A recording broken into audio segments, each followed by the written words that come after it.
Mind. Before we start, let's have a moment's silence.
So I'll now hand over to Monica to introduce the final session.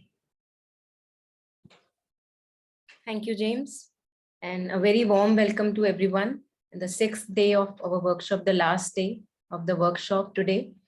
And today, let us have the glimpses of the truth consciousness or the supermind, or what is called integral cognition through Dr. Basu. So over to you, Dr. Basu.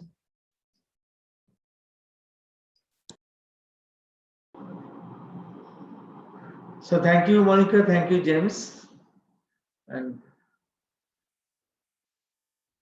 we will be ending our workshop today with this final theme of the supermind, or what Shirvinda called the field of integral cognition. Now, what would be an integral cognition? We talked about our individual cognition. We talked about global cognition. Now, see, it is difficult to describe. I will just tell you to just think or visualize the road in front of your house, which looks something. Now, if you go to the top of a 10th story, the 10th floor, then you will find that the road looks different. Not the road that you look far below. And then you are looking at the road from the top of a mountain, then the road looks entirely different. So the same thing, but the vision has changed.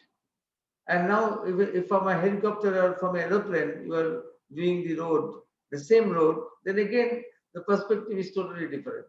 You see, it is the same road, but you have different views from different perspectives. From different levels, you see it in a different way. So everything in this life, at different, the problems might be the same, but from different levels of consciousness, you can view the same thing in a different way, and therefore the solutions for problems arising at each level would be different at each plane, because at each plane the perspective is different. In an integral cognition, you are simultaneously seeing the same thing from all the levels, or you are simultaneously seeing everything together, from all the levels together, the planes of consciousness, and the thing that you are wanting to see, everything together you are seeing. Very difficult to understand that you are seeing everything together. It's an integral cognition. Everything is there together at the same time, simultaneously. So very difficult for us to understand, because we are accustomed to seeing things from one perspective at a time. But multiple perspectives, we can see from a higher perspective and things changes. But simultaneously, if we can see from the highest and the lowest perspective the same thing, then you can imagine what could be our vision. There's something, you can have some inkling of what is an integral vision. Now, the supermind is the highest culmination of our trajectory of our cognitive consciousness that it can reach. You know that we had talked, that Sri Aurobindo says that evolution doesn't change, doesn't stop with the human being. So mind is a, what you call, a phase of transformation. The human being is a transitional being. That is what Sri Aurobindo says, that the human being is a transitional being, and he has the capacity to evolve, and he has to evolve into higher and higher beings, greater and greater beings. And this evolution will continue in this cycle, because every cycle has got its own design. And in this cycle, what has been designed, in this cycle of our life that we are in on earth, what has been designed is that the evolution of consciousness will go on and on until it reaches a very high plane, the supramental plane, which is the creative consciousness, the plane of the creative consciousness. And then it can be brought up, because and then evolution reaching there means that it has become dynamic in life. So that means that that creative consciousness has come down and has become manifested in human life, in human conditions, in the earth consciousness, so that it helps in the or it facilitates the flowering of a new type of human being, which Sri Aurobindo called the supramental being or the Gnostic being. So this is a great journey. This is something which has never been guessed before, never been dreamt before, and never been presented before, which Sri Aurobindo is presenting, and a very, very great vision, which I will say that he is he is the greatest philosophers in the world, or the greatest visionaries in the world, because it is he alone who has built a golden future for humanity by erecting the structure of the supramental consciousness. And it is not only he has conceived it, he has made all means, he and the mother, they have made all means as twin avatars to make it effective, to make that not only as a possibility in a what you call in an ideological state, but that it can become practical in a realistic state. So that is their sadhana, that they have activated that consciousness, they have activated that supramental consciousness, so that it can be active one day in our life when we are ready, when our receptacles are ready, when our adhars are ready, then it will be what you call ready to manifest in life. But that to manifest, they need an activation. So Sri Aurobindo has not only, together with the mother, conceived of such a beautiful thing, but they have also made it activated. They have made it practical. They have made it in a way that they can be reached at one point of time when we are ready. So this is a great contribution, which is very futuristic, and that is why it is very difficult to understand Sri Aurobindo. Many people say that Sri Aurobindo is, we can't understand Sri Aurobindo, is so difficult. The difficulty arises because he is thinking about or conceptualizing about the future of the earth, not only merely about the present conditions. So we'll go to the Supermind directly, we'll go to our slides. These are the same slides I have used, some of you might be familiar with, for the Integral Life Center in the USA. I've used the same slides, so I'm using that again because I told you, like the slides yesterday, that these are things that can be shared again and again, because they need to be viewed many times.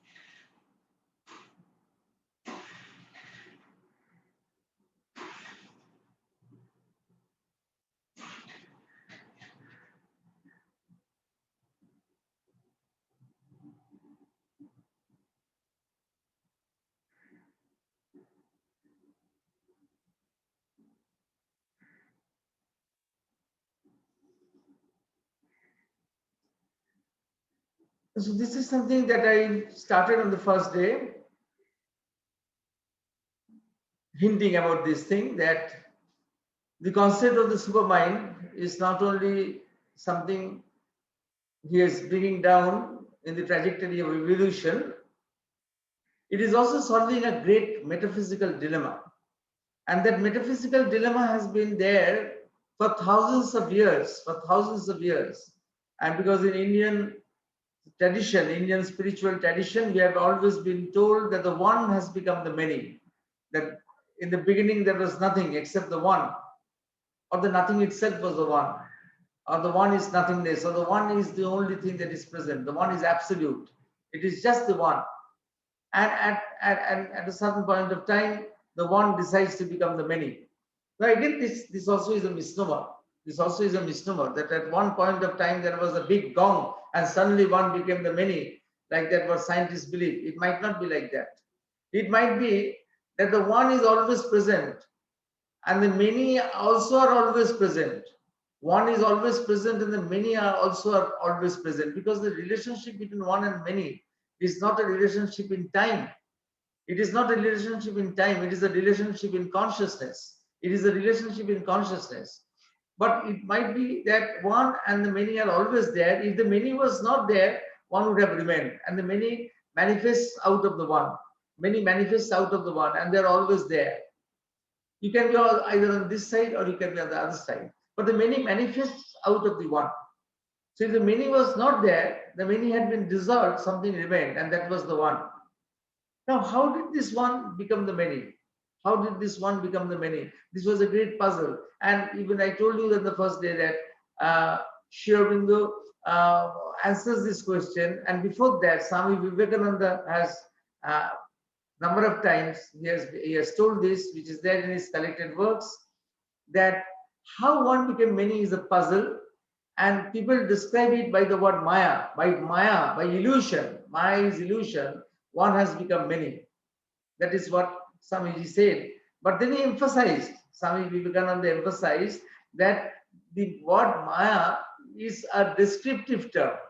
It just describes that by Maya one became many, but it doesn't explain. It's not an explanatory term. And he has said that this has not been answered for many thousands of years. And if somebody answers it, it will be a great thing. And Sri Aurobindo takes the onus to answer this puzzle. And by doing that, he conceives of a creative consciousness, which is creative consciousness between the absolute unity and the manifestation. Because in the absolute unity, which is total unity, there is no movement at all. Because unity means there is an effacement of all sorts of movements. Nothing is there. No movement is there. No possibility of any manifestation is there. You see, the possibility of any manifestation automatically means there should be a movement. If there is no movement, there is nothing. So you cannot have something created there at the level of one, which is totally featureless, a blank featureless one cannot create. So you have to have another plane of consciousness where creation occurs. And this is what he looks at the origin of the creative idea, the creative consciousness. Because he said it cannot be the absolute. It cannot be the absolute, and it can also not be Satchidananda, where there is no movement. Because in Satchidananda is a term that has been described, that describes absolute in the way we can describe it, because our ways of description are limited. But then Sat, Chit, Ananda are not additive terms. Sat plus Chit plus Ananda, existence plus consciousness plus bliss. They are not additive terms. They are the same thing in different poises. They are the same thing in different poises. And it cannot also be the universal mind. People thought that the manifestation occurred in the cosmic consciousness, in the universal consciousness. But then the universal consciousness also has its limitations, because the universal consciousness contains all so many mixtures of things. It contains positive forces, it contains negative forces. Evidently something which has an origin must be in a different plane, must be absolutely in a different stratosphere. It's not that the universal mind. So it has to be somewhere else. And that Sri Aurobindo comes to the concept of the supermind. So how to understand the concept of the supermind is difficult, but I will tell you, you consider yourself to be an artist. You consider yourself to be an artist, you have to draw a picture. You have to draw a picture. Suppose you are an artist and you are drawing a picture. So forget about what I have given here. Forget about this slide. Just think about this, that you are an artist, each one of you has to draw a picture. Now, how will you go about in drawing that picture? First of all, you have to have an idea. And then you must have a very creative idea to come up with a creative picture. You don't want to repeat what others have done. You just want to make a photograph of a beautiful scenery. you want to paint something which is very creative. So you have to have an idea. You have to have an idea. That idea has to be implemented in your canvas. So you have to have an idea, and that idea it has to be implemented in your drawing, in the picture that you're wanting to make. So that you have an idea. Now, is it enough to have an idea? It is not enough to have an idea. So to effectuate that idea, you have to have a force, a willpower. Because it might be that tomorrow morning you get up and you have a bright idea of drawing a beautiful picture, but you might not have the energy. You might not have the energy to execute that idea. You might feel bored, you might feel meaningless, you might feel tired, you might feel physically unfit. So you have to have an energy, a force, a willpower, which will help to execute that idea. So having an idea is not enough. You have to have an energy or a force to execute that idea. And then when you are wanting to paint a picture, when you are wanting to paint a picture, you can paint in different mediums. You can paint in pastel, in pencil, in oil color. But then each medium has got its own dynamics, its own way, its own law. So you can't use the watercolor to draw the picture of draw an oil painting. You can't use the oil to draw the watercolor. You can't do that. So there must be a law of every medium that you are using. So you are wanting to execute something, but that execution cannot be haphazard. That execution cannot be haphazard. You have to do it in a focused way, and that focusing means that you have to follow some norms, and that norms should be different for different mediums that you want to do. So you have to have an idea, that means to draw a picture. You have to have the energy to execute that idea, and you have to have a grammar of expression of that idea. You have to have a grammar, a way, a law, so that the idea is executed according to the norms you want.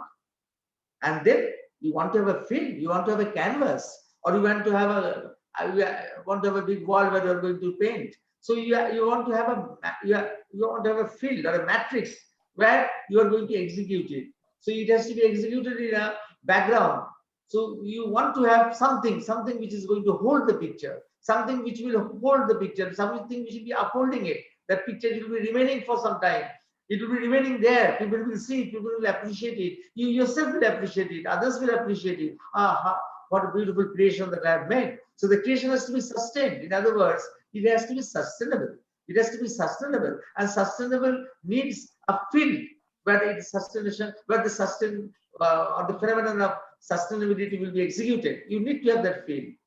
Now you project your vision of an artist to the vision of the world artist, the artist who has manifested the whole world, the whole universe, the whole creation. You just think, you project it there. You see, that is a big mind that has conceived of the universe, the galaxies, all the stars, all the planets, everything, all the creation. And not only it had conceived of everything, it had an inherent willpower, energy, or force that actually made that thing possible. Everything was put in its place. Everything was put in its place. So not only one had that great mind that had created the universes, the multiverses, all these things, from the Milky Way to the small animal that you see in the forest, everything that has been created comes from an idea. And the idea was totipotent. The idea was full of power. The idea was full of power. So immediately the idea became effective. So there was an inherent force in that idea. It was not an empty idea. It was not an isolated idea. It was an idea that was impregnated with energy, with force. So immediately everything was executed. So you have the stars, planets, the Milky Ways, and the animals, the plants, the mountains, and everything manifested according to what the idea wanted to do. That's a beautiful thing. And when the manifestation of such a great scale takes place, such a great manifestation takes place, you see, infinite possibilities are released. When a great manifestation, huge manifestation, manifestation which is of the magnitude of the multiverses is going to be released, then infinite possibilities are released. And in that release of infinite possibilities, there can be infinite chaos. You see, it can be infinite confusion, because infinite things are released at once. So that the confusion doesn't happen, there must be a divine law which is putting everything in its place. So because there is a divine law, so everything is so harmonious, so systematic. So we have the planets moving around the sun. We are having the great stars moving around their trajectories. We are having the evolution going on. We are having the laws of physics. We are having the laws of chemistry. We are having the laws of biology. All these things are perfect, perfectly executed. Nature, everything in nature is perfectly executed. Everything in the galaxies are perfectly executed because there is a certain law that sees that everything is done perfectly in harmony so that everything is aligned with every other thing in the universe. So there is a law, there is a great law there that is acting also.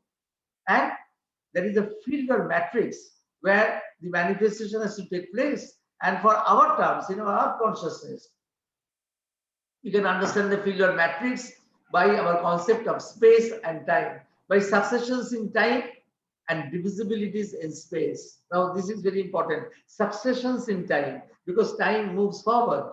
Time is dynamic, time moves forward. And space, because there are different types of spaces giving rise to different kind of backgrounds, different kind of gestalts. So you have got a divisibility in the space and you have got successions in time. So time presents to you as successive moments. Space presents to us as something that is divisible, and which is occupied by different things. It is not only that space is divisible in terms of physical parameters. Is also in our human consciousness. Also, space is divisible. No? We have a space where where our thoughts occur.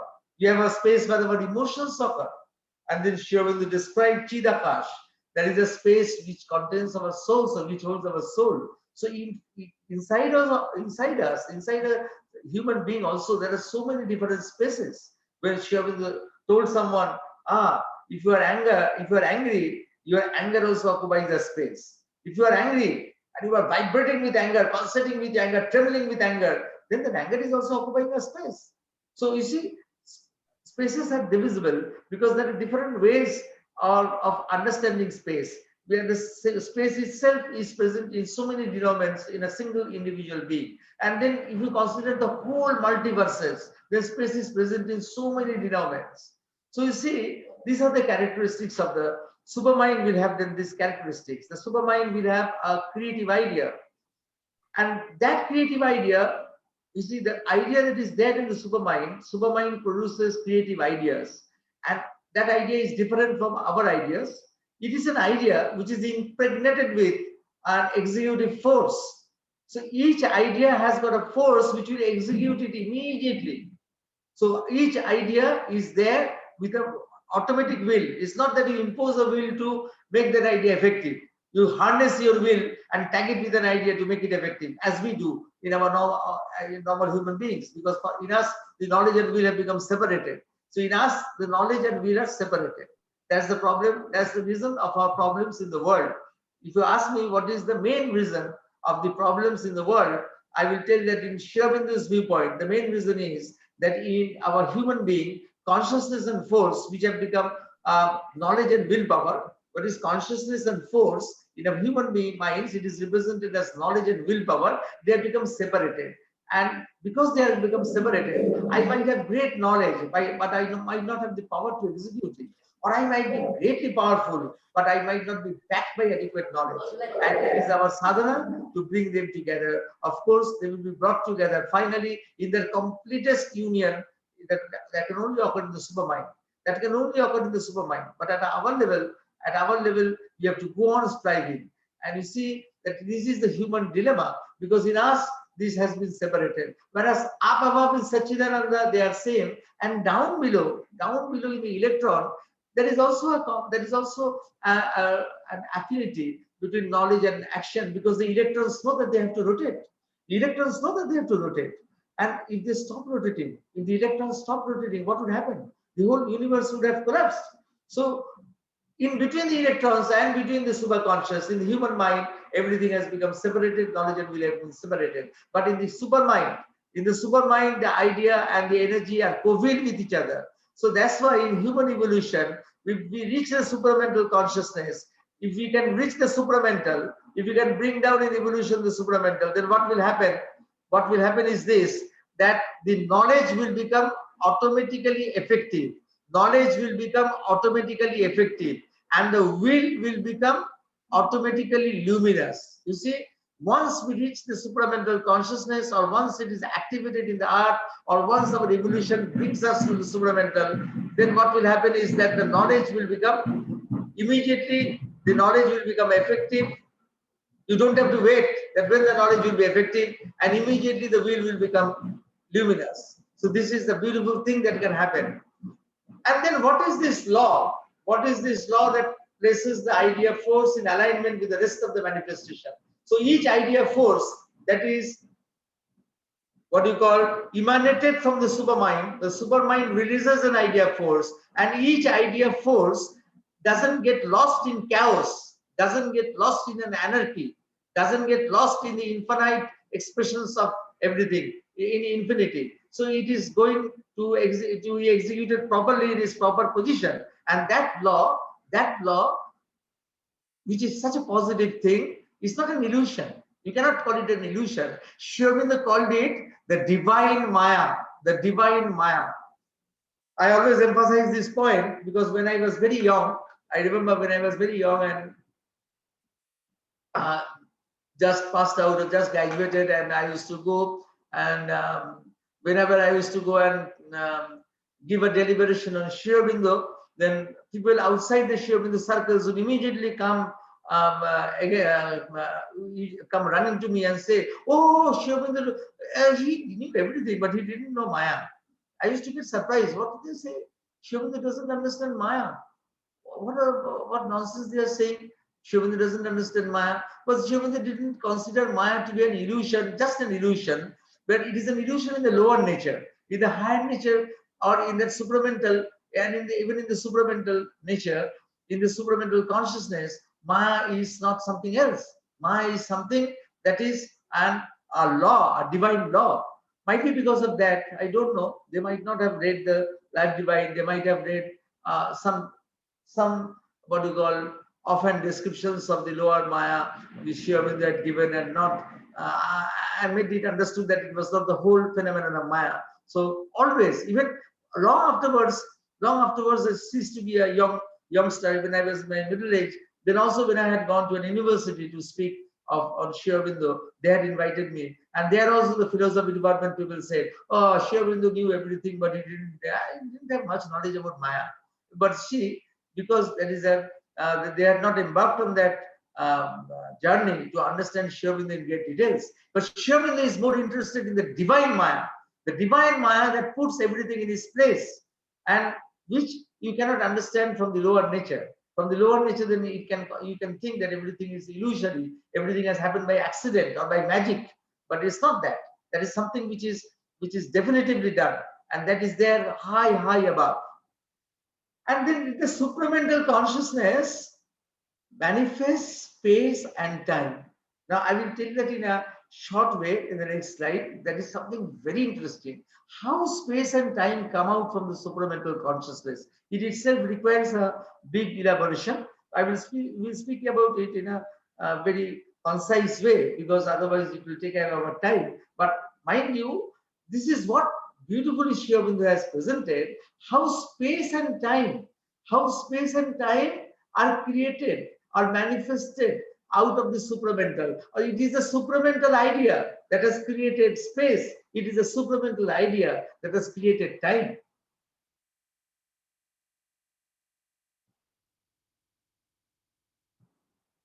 So now we'll come to that. But we say that in the idea in the supramental consciousness, each idea force is Sri Aurobindo calls them a real idea, an idea that can be translated into reality, an idea that is itself a reality, It's not in the field of what you call conception or in the field of imagination. An idea is ordinarily, our idea falls under the domain of imagination. But here, the idea itself is reality. That's why it is a real idea. And this idea that creates the multiverses must be a totipotent idea, omniscient and omnipotent. So it is totipotent, full of that potency, full of that power, and present everywhere, and must have an inbuilt executive force so that the idea can be translated into reality. That's what we were talking in the last slide, that each idea must have an inbuilt executive force. So the force is inbuilt in that idea. As an artist, it reproduces a pre-existent idea. Similarly, the real idea programs. So real idea programs, it is doing a software programming. What programming it is doing? What lies concentrated in uncreative self-awareness is now organized into in creative knowledge that organizes them into spiritual archetypes. So these idea forces are spiritual archetypes. So what lies concentrated in uncreative self-awareness, it becomes converted into creative knowledge that organizes again into spiritual archetypes. And this programming takes place in the creative consciousness, poised between the unmanifest Satchidananda and the manifestation. It contains the self-determining truth of creation.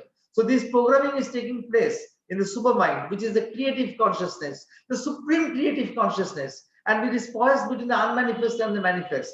It contains the self-determining truth of creation. Nobody from outside is determining it. It is self-determining. So it is determining itself, its own course of action. So you have to understand this, that nobody from outside is directing, is an extra what you call an extra cosmic creator or an extra universal creator has not come and is not directing things. It is not like that. It is the consciousness of the supermind which itself is active, which itself is determining, which itself is creating.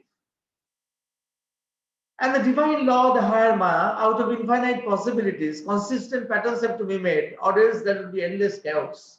You see, out of infinite possibilities, what we are talking, that consistent patterns have to be made. So consistent, if the consistent patterns were not there, we would not have calculated the way we send a spaceship to the Mars. We would not have been able to do it. Because there is an infinite law, there is a higher Maya, there is a divine law. Everything is in its place, and now we can safely calculate the way in which we can send a spaceship to the Mars. The divine law commissions the selective faculty of knowledge to shape finite appearances out of infinite reality. Static truth of essential being becomes ordered truth of active being. A phenomenal being emerges from the supreme being. From the supreme being, which is beyond all phenomena. Human beings, we are phenomenal beings. We are just a phenomenon in time and space. We are just a phenomenon in time and space. A phenomenal being emerges from something which is beyond all phenomena, the supreme being. How is that possible? That is possible because it is commissioned by the divine law, which commissions the selective faculty of knowledge to shape finite appearances out of infinite reality. Out of infinite reality, it will shape finite appearances. These finite appearances might be one module of physical laws, one module of laws of chemistry, one module of laws of biology, or so many things that are there which make up the manifestation. And what was static will become dynamic. What was static will become organized or arranged in a particular sequence. Everything will be sequentially arranged. Like evolution, no? It is sequentially arranged from the smaller to the bigger animals or the more sophisticated animals. Sorry, not bigger, but the more sophisticated animals in consciousness we go. And infinity cannot be perfectly expressed in finite. As infinity cannot be perfectly expressed in finite, an element of imperfection will always remain. That is beautiful. That is beautiful. Why it is beautiful? Because the element of imperfection is always remaining in us. Very, very difficult to hold the infinite in the finite. Impossible. So something will be missing. And because something is missing, we will always want to yearn to outgrow ourselves. Otherwise, we will not want to outgrow ourselves. We will not want to exceed ourselves. We will not want to grow. We will not want to proceed towards our highest consumptions. We will not do that. Only because something is always there imperfect. And something will always be imperfect because you cannot hold the perfection of the Supreme in an imperfect finite creation. You cannot do that. Now there is there are different poisons of the supermind. So at the beginning, when the programming has to take place, when the programming has to take place, what is the status there? The status there is the primary poise, where you have the knowledge of oneness from the poise of oneness. All manifestation is present there as an essence. So there the programming is starting. The programming for the manifestation that creation would occur is starting where at first everything was one. Everything was one, but an essence has developed. An essence, something has a wide canvas you have just put a stroke. With a brush, you have just put a stroke. In a white canvas, in the white canvas of the Supermind, white canvas, just a stroke has been put. Just to have put a stroke with a brush, and that manifestation is present as an essence. That's the primary poise. And the secondary poise, when the programming is running and is bringing out and is planning how to bring the multiplicity from the oneness. So that's the secondary poise, is a knowledge of multiplicity from the poise of oneness. So the poise of oneness is there, and the oneness is planning how to become multiple. So it is looking at the multiplicity from the poise of oneness. It is manufacturing the multiplicity, but at the same time, it is manufacturing from the oneness and looking at it from the poise of oneness. You have to contrast this with our modern science, which looks at multiplicity or studies multiplicity from the poise of multiplicity. In our modern science, we actually study multiplicity from the poise of multiplicity. So that's the difference between us. And there it was oneness. In the oneness, first it was just a essence, and then when the essence is developing, elaborating into a multitude, then still it is oneness that is holding the multitude. It is oneness that is holding the multitude. So the multitude is being seen from the perspective of oneness. And the matrix of space and time. In the first poise, in the primary poise, spaceless and timeless reality, it is a spaceless and timeless. Space and time are present as an essence only. So in the beginning, it is spaceless and timeless. In the beginning, it is spaceless and timeless. Then what happens? An element of inequality in the consciousness force in Chit Shakti is put in. The programming is done. What programming is done? The programming is done very beautifully. An element of inequality is introduced. Where?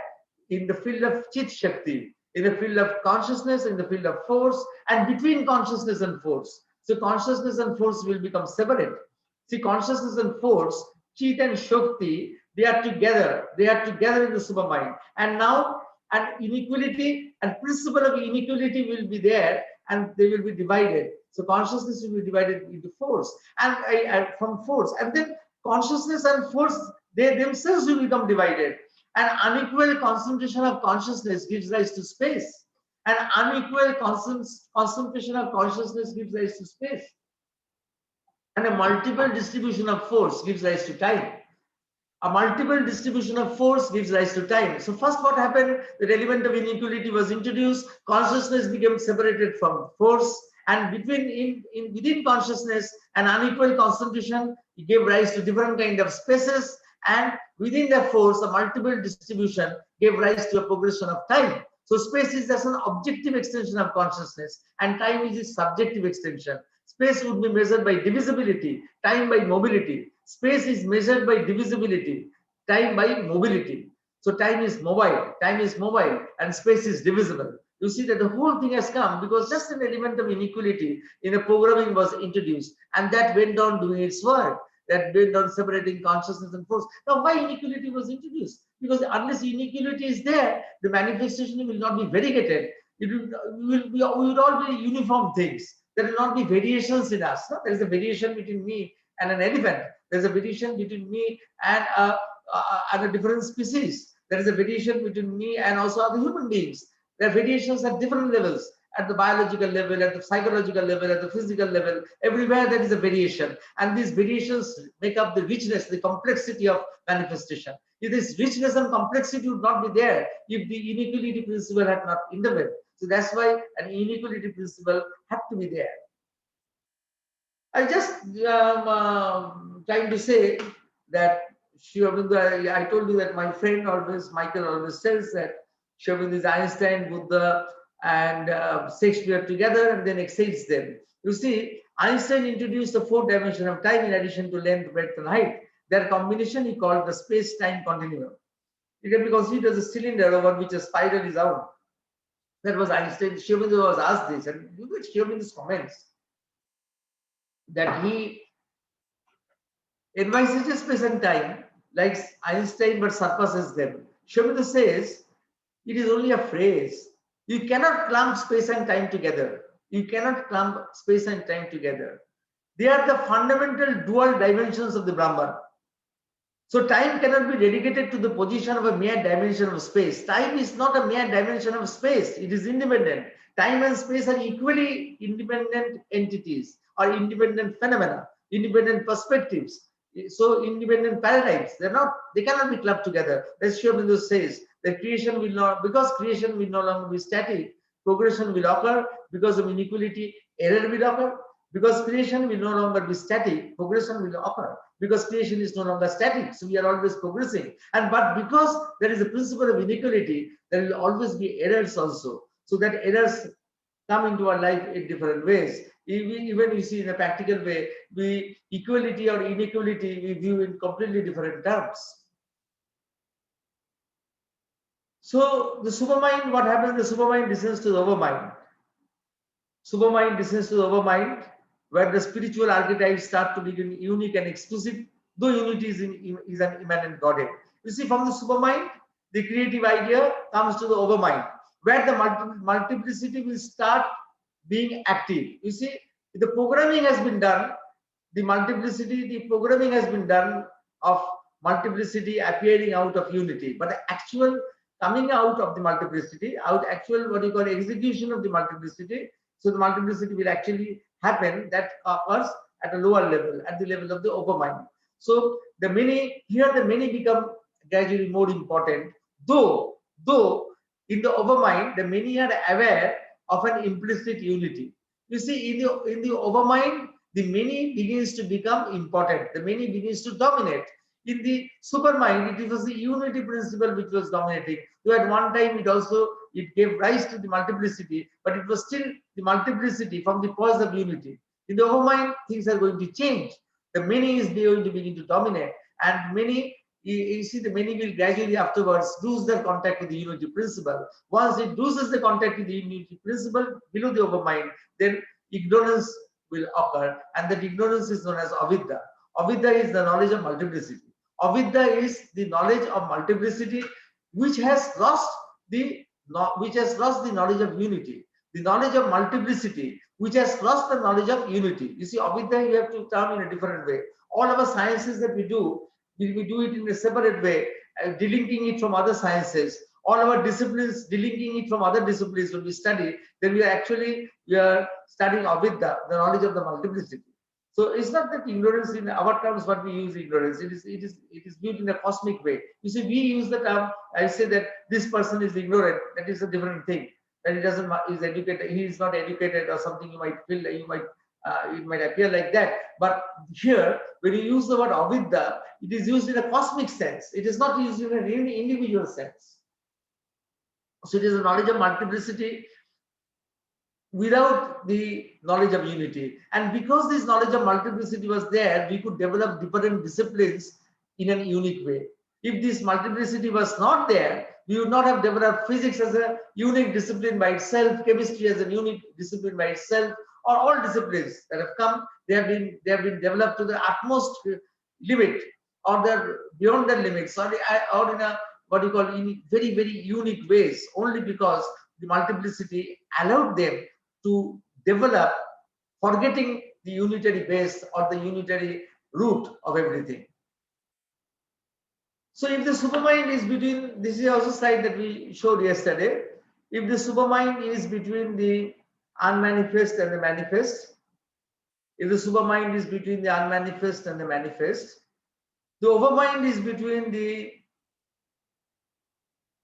total knowledge and the multiplicity, avidya, where the sense of unity has been lost. You see, in the overmind that is multiplicity starts, but it is aware of the underlying unity. Below the overmind, that underlying unity is totally lost, so it lapses into avidya. So overmind is like a golden lead, a creative oversoul, or a golden lead. In the Upanishads, there is this phrase golden lead, which Sri Aurobindo interprets as the overmind. The golden lead, which is used in the Upanishads, Sri Aurobindo equates it with the overmental principle or the creative oversoul. It is there between the vidya and the avidya. It is there intervening between the two. And it's all about how the inconscious is created. Inconscious, we have to know because unless the inconscious is conquered is very difficult, and the full conquest of the inconscious can only be done by the supermind. You see that we cannot control the inconscious fully. Inconscious is not the Freudian unconscious. Inconscious is below the Freudian unconscious. The Freudian unconscious is the unconscious of the mind, but the inconscious is not only a mental inconscience, it's a physical inconscience, is a mental inconscience, is a vital inconscience, and it is a complete absence of all consciousness. And then below it is a complete absence of everything, a complete absence of everything. Forget about what we think, reject from the mind and forms the mental unconscious of the Freud, or what we reject from our collective systems to form the collective unconscious. Forget about that. It's something which is even beyond everything. So it is complete denial, total negation of everything. Now the overmind is a screen between the supermind and the manifestation, and it is not a passive screen but a dynamic entity, a protective double, because it does not allow the direct action of the supermind on the ignorance, because the ignorance will not be able to bear the effulgence. If the supermind was directly acting, the supermind, the creative consciousness was directly acting on the ignorance, on the inconscience, it would not have been possible, because it would not have been able to bear the effulgence. Everything would have become chaotic. But even though it is not allowing a full influx of the supramental light, the overmind is like a screen, like a filter between the supermind and whatever there is below. But the overmind diffuses a diminished light in the ignorance. So it is diffusing a diminished light in the ignorance. This light throws a contrary shadow. So it just projects a diminished light, and that light projects a contrary shadow. And that paradoxically devours all the light. And therefore the inconscience becomes bigger and bigger. You see how beautifully she describes how the inconscience has been made. That the supramental light is cut off because of the overmind, but something percolates. That little bit of light that percolates is a diminished light, but it throws a contrary shadow.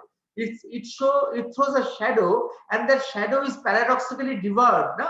This light throws a contrary shadow, and that shadow itself is devouring all the other light that is coming.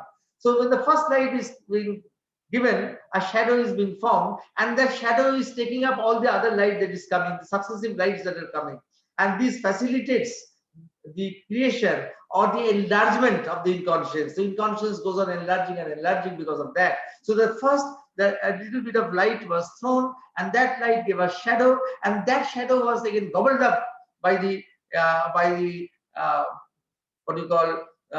shadow gobbled up all the other light that was coming afterwards. So that shadow is now formed, and your own shadow that you have created is now gobbling up all the light that is being coming afterwards. So it is the inconscience which can be said that it is not something separate, created by the devil or the Satan or the Mephistopheles. So they are having their field there, they are having their enjoyment there. The devil, the Satan, the Asura, they are having their field there, but they have not created it. It has been created from the Supreme. It has been created by the Supreme in a sequential way, when the supermind percolated a little bit of light through the overmind, and that light through a shadow, and that shadow gobbled up all the light that was coming afterwards. So I created my own Frankenstein, as if the overmind created its own Frankenstein. The overmind created his own Frankenstein, and that Frankenstein became the inconscience, which afterwards became so powerful that it didn't care for the overmind. It was not being controlled by the overmind. Ultimately, it can only be controlled by the supramental. So that's why the overmind has been called the first parent of ignorance, the parent of Frankenstein. So now this will be, I will not bore you further, this is the last slide, but very carefully, very carefully, if you study this, what has been said here, then you can understand. Just begin to understand what the phenomenon of the twin avatar, what they're going to bring. You see, the supermind permits differentiation of the undifferentiated. Supermind is permitting differentiation of the undifferentiated. Each differentiated aspect holds the essence of the supermind. So it is permitting differentiation of what cannot be differentiated. But each differentiated aspect is holding the whole. So each part that has been sent here has the potentiality to manifest the whole. That's why a human being can also become a supramental being. Now, the principle is this, that if the mind principle has been created by the supermind, if the supermind has actually created the mind principle, it must be capable of resolving back to it through a reverse development of expansion. If the mind principle has projected something, then that must also have the capacity to come back to the source, to the Godhead. So through expanding oneself, through expanding, it can expand. You see, what has been projected has become concise, has become small, has become diminished in stature, and then it can go on expanding till it reaches the source from where, the limitless source from where it came. Because to go to the limitless, you have to expand yourself. You have to expand yourself. You want to go to the limitless. You have been, as a limited thing, you have been thrown out from the limitless, and go back to the limitless. You have to go on expanding so that you can merge into the limitless. But the human being also has to go, and the way human being has to go on expanding to go to the source, to go to the limitless, is to evolve in consciousness through evolution. To evolve in consciousness through evolution. Mind you, this evolutionary expansion of consciousness is different from the biological evolution that we are accustomed with. We are accustomed with biological evolution. Pari passu with the biological evolution, a spiritual evolution is also taking place. Simultaneous to the biological evolution, a spiritual evolution of consciousness is also taking place. They are two different paradigms. Remember, they are two different paradigms. Though this physical evolution is dependent upon the spiritual evolution. The physical evolution is dependent upon the spiritual evolution, and the spiritual evolution, to make it make it self practical, has to be also dependent on the physical evolution. So they are complementaries. But behind the Darwinian evolutionary phenomenon that is going on, there is a spiritual evolution of consciousness that is going on, and only in the spiritual evolution of consciousness you can, when you just reach the level of mind, you can be capable of a conscious expansion. So long until you have reached the level of mind, the expansion, or in terms of biology we call it evolution, that evolution was done automatically by nature. We didn't want that we want to graduate from the monkey to the man. We didn't want it. It was the force, it was the great force, the divine law that has made it come there. But once human beings have been formed, we have been given a willpower, and the willpower, in that willpower we have been given a choice, the choice to collaborate or not to collaborate or to destroy ourselves, either to collaborate with the Supreme or to destroy ourselves. Because we have been given this capacity to collaborate, so we have been given a conscious choice to go in expansion. But we can destroy ourselves. We can not take that choice. We can destroy our potentialities. We can kill each other with our bombs. In fact, Sri Aurobindo, very great, very interesting, and one of the most poignant sonnets, it ends like this: thus whacked on the surreal world until the scientists played with atoms and blew out the universe before God had time to shout. Thus whacked on the surreal world until the scientists played with atoms and blew out the universe before God had time to shout. So before God had time to shout, because we have taken a conscious choice, we can destroy our potentialities, so that we don't destroy our potentialities, so that we can go on doing our work of expanding and go to the limitless, expand to be merged with the limitless. So that's why the avatars have come to us. Avatars also are descents, special descents. They are not people who have evolved. They are special people who have descended from above. They're special beings who have been sent from above. And the avatars have come to lead us that way, so that we go on through that evolutionary march. We don't destroy ourselves. And these are the avatars. And Sri Rama and Sri Krishna were following that path of evolutionary expansion of consciousness. This is very interesting. Sri Rama and Sri Krishna were actually following that path. They were taking us along the evolution of consciousness. But there was a change in track with Buddha and Shankara. With Buddha and Shankaracharya, there was a change in track. They left that evolutionary trajectory. They didn't pursue that because for them, they understood that the multiplicity was impermanent. After all, the multiplicity is impermanent. Even if we go back to Godhead, again everything will be dissolved, everything will become the one again. So why waste our time there? Live, get liberated from everything, liberated from the manifestation, and go to the great source directly without taking all this hardship of this evolutionary procession, this evolutionary struggle, this evolutionary ascension. Such difficulties, such hardships are there. Why bear all these things? Ultimately, everything will go back there, and everything, the one will only remain. So forget the multiplicity. So that was one thing. Only multiplicity was given, and if it is a game where multiplicity has been given, that game has to be played, and it has to become perfect. The multiplicity also has to become perfect and to be aware of the unity from where it has come. Perhaps, as Sri Aurobindo said, that if that can be done, the multiplicity will not dissolve. Creation will not dissolve. Creation would continue. Creation will continue if that can be done. If the multiplicity is made aware of the implicit unity, then what can happen is that the thing, that everything can go on. Because for Sri Aurobindo doesn't believe in that very what you call elementary kind of thing, that one day one gong was sounded and one became suddenly the many. He doesn't believe in that.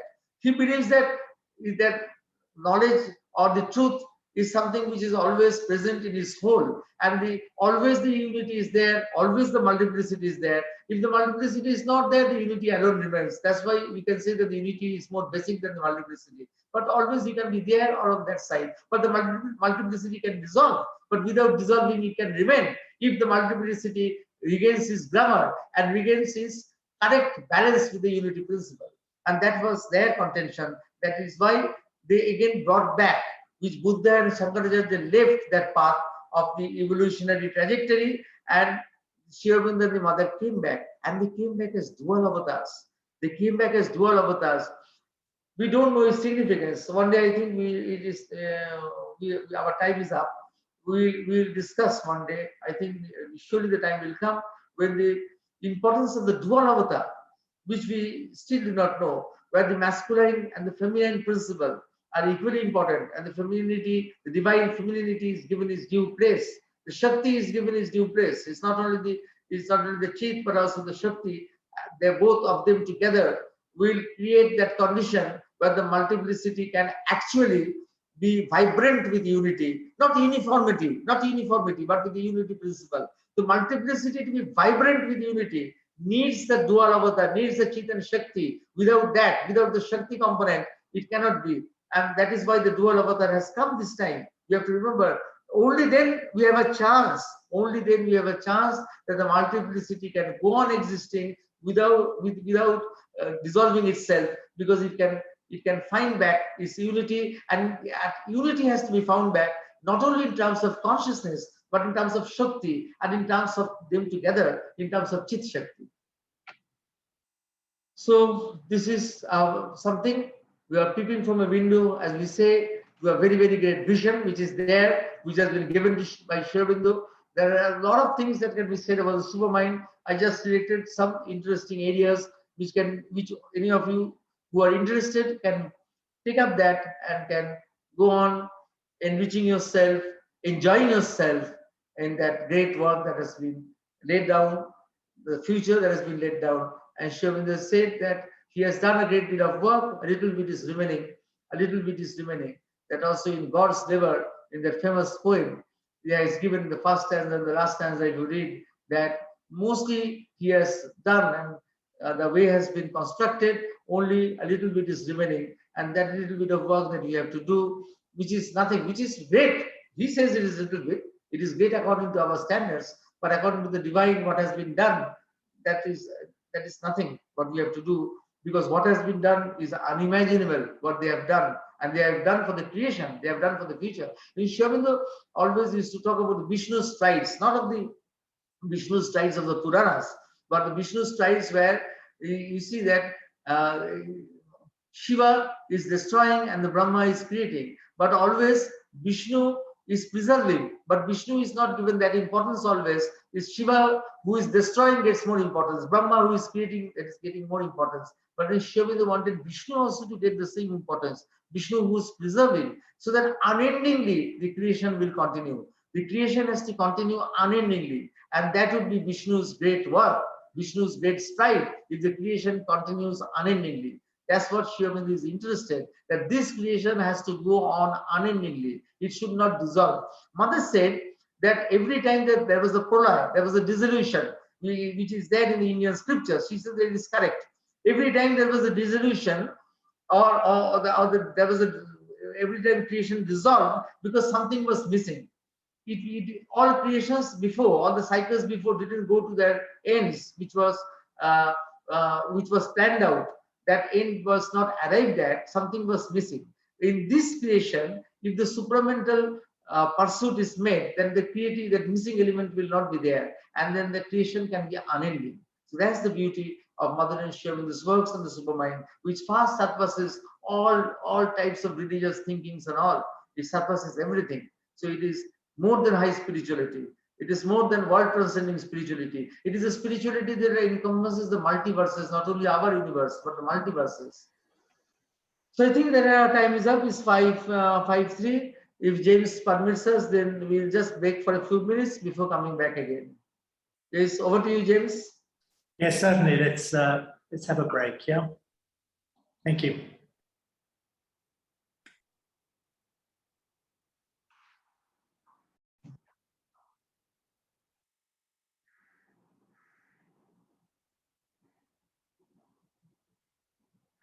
James? Yes, sure. Sure. Fine. Now, that sonnet was the dream of surreal science. And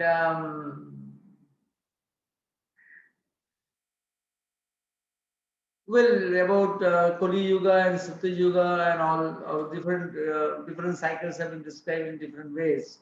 But why the new consciousness is being descended now? Why not then? Because this truth of the supermind, the truth of the supermind was not known.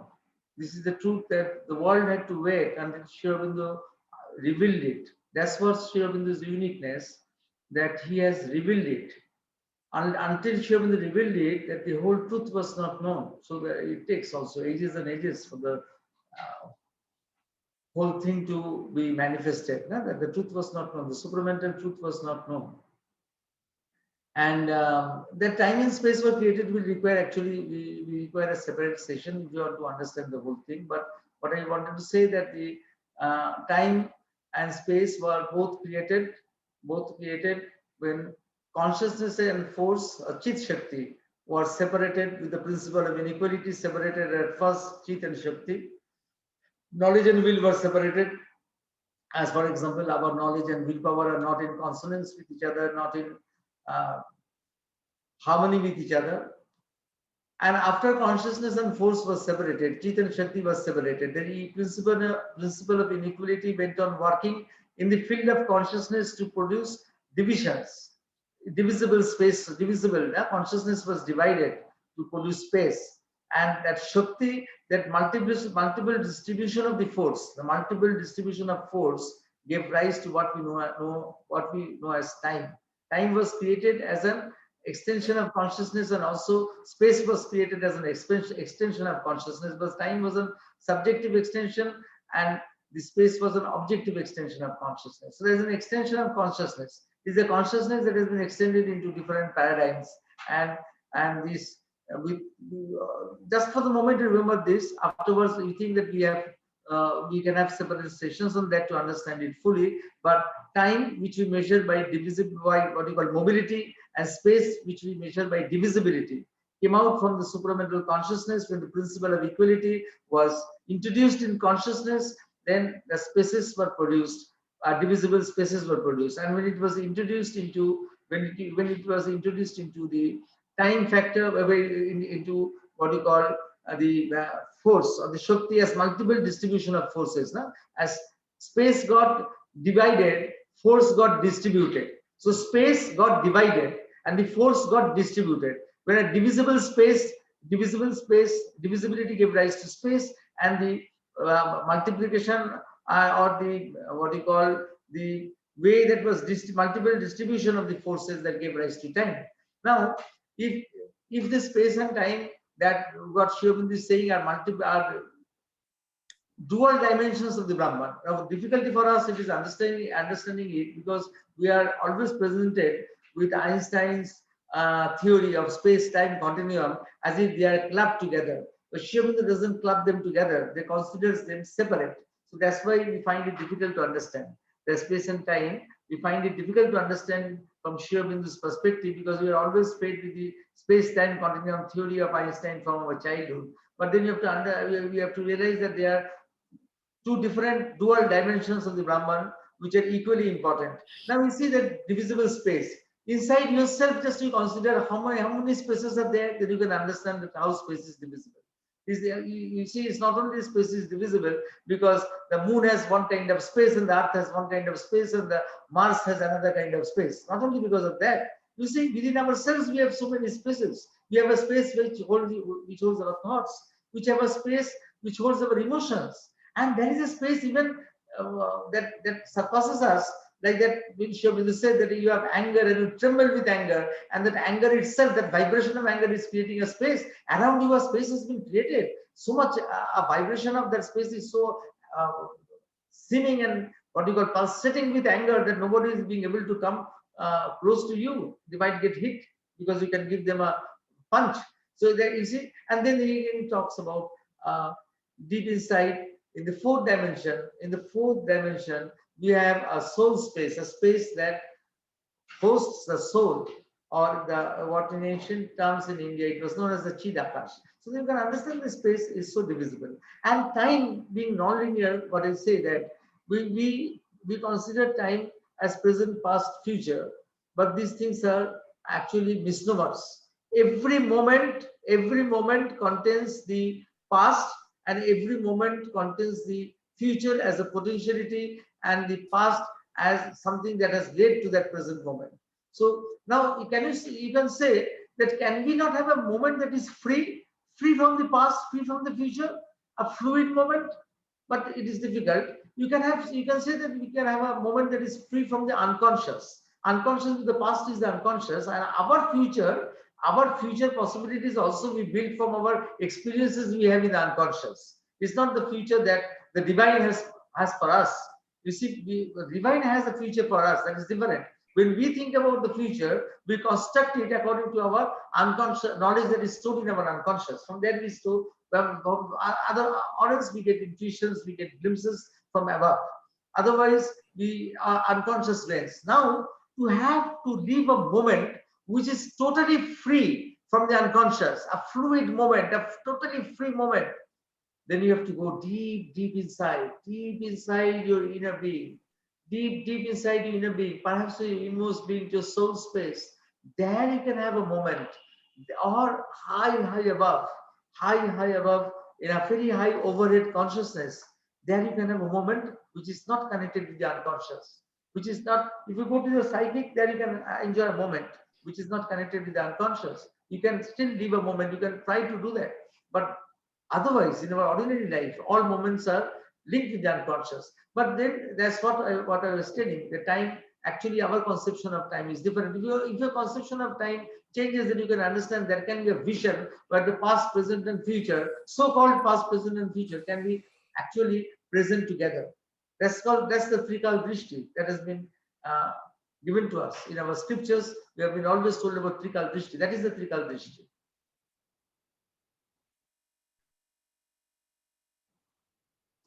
Yes, patterns were created to have order in the universe, and because of that is there lurking in our consciousness, in our collective consciousness, in our cosmic consciousness. These patterns are there, and it is that those patterns that are directing, or they are modulating our behavior, outward our behaviors, our actions, our dreams. Also, they are the patterns that they come out in our dreams, and they determine all our activities. All our activities are, and then we are also, that's why, attracted to patterns, to symbols. No, that's why we're attracted to symbols. So you see that we have an innate attraction to symbols. So the communists were objecting in Bengal. They were objecting with the image of Saraswati, with the swan there as a symbol. And then once I was invited to during the communist reign in Bengal, then I was invited to a communist party program, blood donation program or something like that, and they brought one iron rod and they put it on the ground, and they said that it is for the martyrs, the column of the martyrs, and everybody has to go and put a garland there on that iron rod. My wife was very puzzled because she was always accustomed to give garlands to mother and Sri Aurobindo. How she was going to give a garland to an iron rod? Then I told them, this is the symbol. You have made this iron rod a symbol of the martyrs. So you can have a symbol of swan as Saraswati is a better symbol, because the swan actually discriminates between milk and water. So he knows the discrimination between truth and falsehood. So there's a better symbol of the goddess of knowledge. So what do you have? Why do you have an objection there?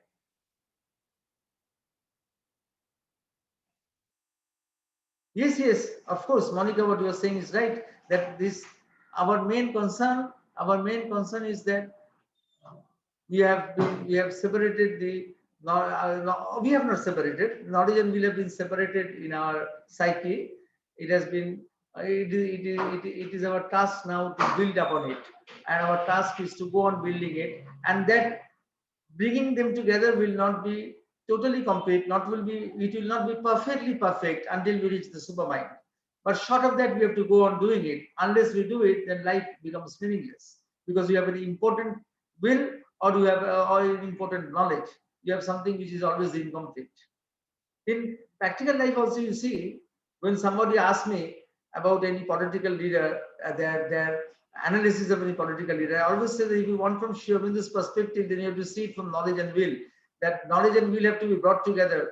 If a person might have great knowledge but might not have the willpower to execute, and if he's a leader of a nation, then he doesn't depend upon an individual's knowledge.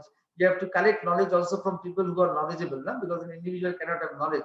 So then you have to have a sort of knowledge, or else if you're individual, you have to go to that level of higher mind of mass ideation.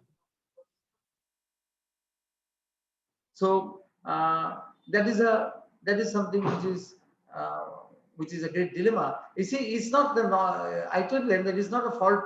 Just don't find fault with individual leaders. It's the phenomenon of consciousness. In our consciousness, it is now at the level of the being or the mental being that we are, knowledge and will are separated. So everybody falls in that category. So it's just not singling out a single individual who will be doing good or will be doing bad. It doesn't matter. What matters from the point of consciousness is how we can bring knowledge and will together.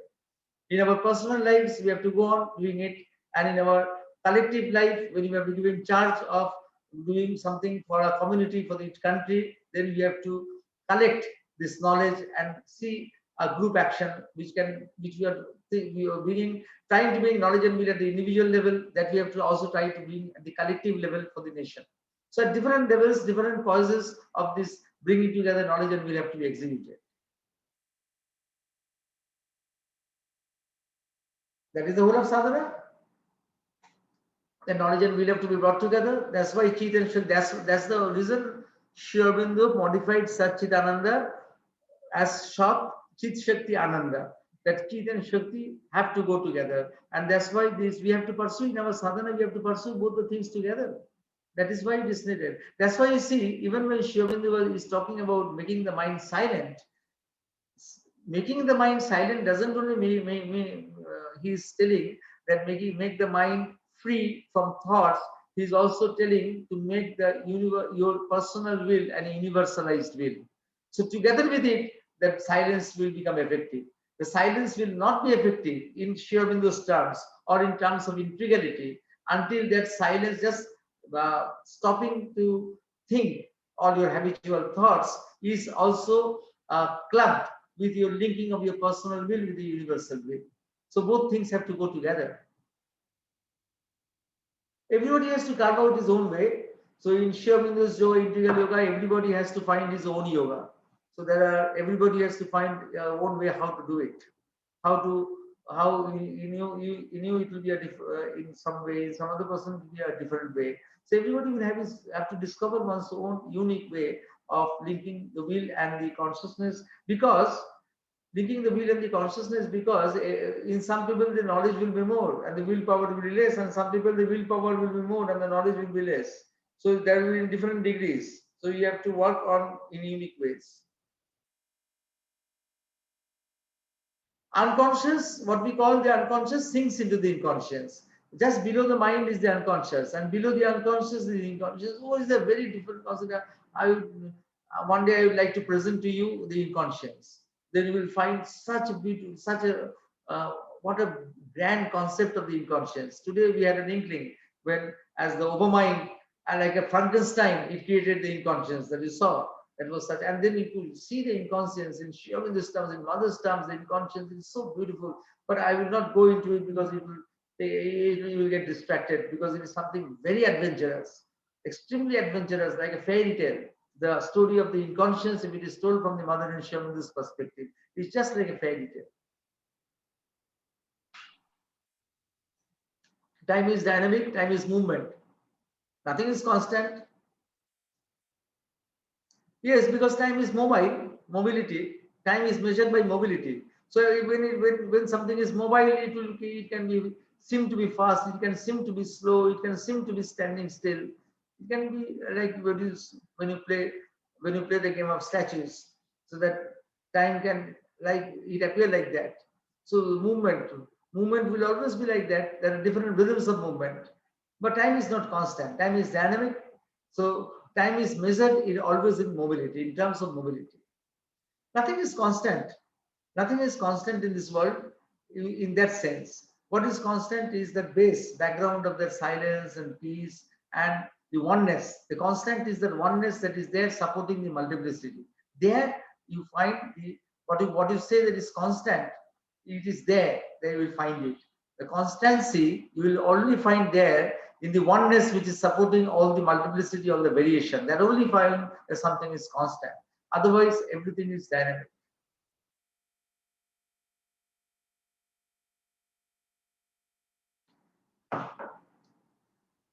But at the end, I will tell you to remember the great importance of the twin avatar and the importance that mother has in this path. I always try to emphasize this point because we always, human beings, have ego conflicts among us. In our Shiva Bindu circle, our people who have preceded us, people who are there in the forefront before us, they've also had ego conflicts among themselves. It's not that they were all free from their egos. All the great sadhaks here and also in the outside world who had brought Shiva Bindu to the masses, to the people, or who are the ones who have started working on Shiva Bindu's vision, they also had ego conflicts among themselves, but they excelled because they all love the mother. One has to love the mother. That is a very important thing. Then only all these things that we are discussing will be able to understand. Because the mother carries Shakti, the feminine principle, that is something very different. That is not explored in spirituality in a very complete way. Of course, in India it has been explored in a very unique way. But here, in conjunction with the what you call the masculinity principle, the divine has presented himself simultaneously as the twin avatars. This simultaneous presence as the twin avatars of Chit and Shakti was never there before. So this is something very unique, and we are privileged to have it. And then you have to remember that and invoke their presence together in your system, and then you will be able to bring knowledge and willpower together. Then only will be able to bring it together. The Chit and Shakti will come together. Then remember that the mother, you cannot leave her behind. You have to give her a very predominant position in your psyche, in your life, in your sadhana, in your vision.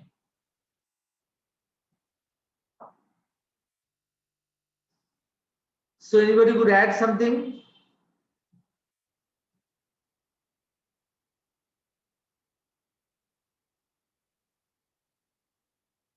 Unconscious slips into the inconscious. It is not that slightly evolved from unconscious, I can say that, but it is something unconscious slips down into the unconscious. The Freudian unconscious is the mental unconscious. And below that is the vital unconscious, there's the physical unconscious, and then all of them slip into the inconscious, which is absolute denial of anything and everything.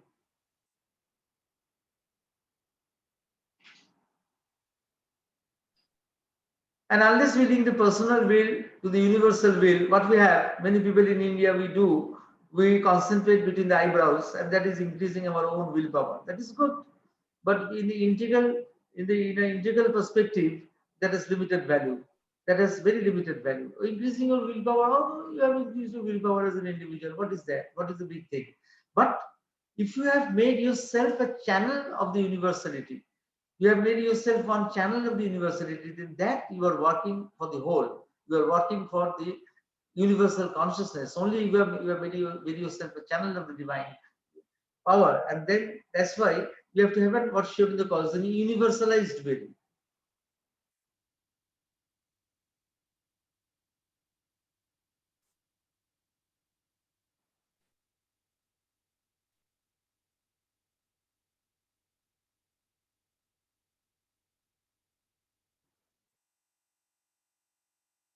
Something was missing. Creations have ended before because mother said, but mother said that always one element was missing.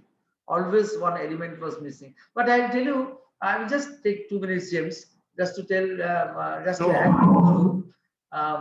You see, if you read the first page of Savitri, then what you will find, you can relate that with the you see the reclining posture of Vishnu. You have seen gone to this temple in Vishnu in Ananta Sajja. That is that figure in this Mahabalipuram temple, where Vishnu is lying in Ananta Sajja. And you see that all the creations that have gone before, after they have dissolved, they have not disappeared. They have dissolved, but they are remaining in the universe, or what you call in the multiverses, as in the unconscious of the or the inconscious of the multiverses, the inconscious of the universe. It is remaining there. They all the creations that have gone before have dissolved, but they have not disappeared. After they have dissolved, they have remained as all our things which we throw away from ourselves. They don't go away into a waste paper basket. They go into our own unconscious where they are kept. So in the unconscious that spans the universes, the multiverses, all the creations that have dissolved, they go and stay there. After dissolution, they go and stay as elements there, as unconscious elements or inconscient elements in the inconscience of the whole system, of the whole manifestation or of the whole universes. And when a new creation comes, something from there, there is something from there also comes up. Something from there also comes up to build the template in which the next creation will start happening. So every time a new creation starts, it is not starting from zero. Every time a new creation starts, it is not starting from zero. It is starting from something which has gone, something that has gone behind, and is remaining there in the inconscious. You see, read very carefully the first page of Savitri again and again. If necessary, one day, once we can have a program to describe that, but you will see it is so beautifully given that everything that has been created and has been dissolved is remaining there in the Vishnu's, in the Vishnu is holding them. Vishnu in his Ananta Sajja is holding everything. Vishnu in his Ananta Sajja, actually between the creations, between the two creations, between successive creations, Vishnu is lying there holding everything. And each time a new creation happens, each time something comes out from there to stimulate, something comes from there to act as a template, or the remembrance of something that had happened in the past. In our creation also, there might be many things that have come from the past. Who knows? There might be many idols, there might be many icons that have come from the past creations. If you ask me personally, I think, if you ask me personally, I always consider the image of Ganesha must have come from some past creation. You see, the Ganesha is an image, the only image in the world which can always you can break and make. What a fact flexibility. Throughout your life, if you are an artist, every day you can make a different Ganesh, and it will never end. You will never be out of ideas. With the trunk this side and the trunk that side and the belly this side and that upside down and all sorts of variations, endless, endless. You can throughout your life, every day, you can make a new Ganesh. You see, such kind of creativity, such kind of flexibility in creation. I don't know, I often think that it is such kind of powerful creativity. That's why it is a delight of the artists. And it must have come from something. Some things must have come from the past. Some ideas must have come from the past, which are preserved in past resolutions, were kept in Vishnu's what you call consciousness, and that's why Vishnu is there in Ananta Sajja, holding everything that has been dissolved, so that they act as a template again when the future creations will come. Of course, something new will be added. Every time it will not be a mere repetition of the past, something new will be added, but something from the past will also be there as a template. Thank you. Over to James. Yeah, thank you so much, Dr. Basu, and magnanimous sessions over these past 6 days. Just wanted to kind of reiterate what you were sharing again and again over the past few sessions, that we have to make our effort, active effort, as you were saying, and also keep on continuously opening to the Mother's Grace, Sri Aurobindo and Mother, read their works so that our mind expands, and do our effort and continuously open ourselves to the Mother. So beautiful sessions, and really thank you so much. And I'll just pass it over to James. James, yeah. Yes, thank you. And love the Mother too. Love the Mother. Wonderful sessions, Dr. Basu. You've imparted a very rarefied atmosphere into the whole 6 days, and I think we've all greatly benefited from your wisdom and insights, and we hope to see you again soon. We have many sessions coming up, Nama, online, so keep posted, stay tuned, because it's going to be a busy few months, and we hope you can join us again. But thank you very much, Dr. Basu. Thank you, Monica. Thank you, everyone, for participating in this wonderful program, and see you again soon. Goodbye.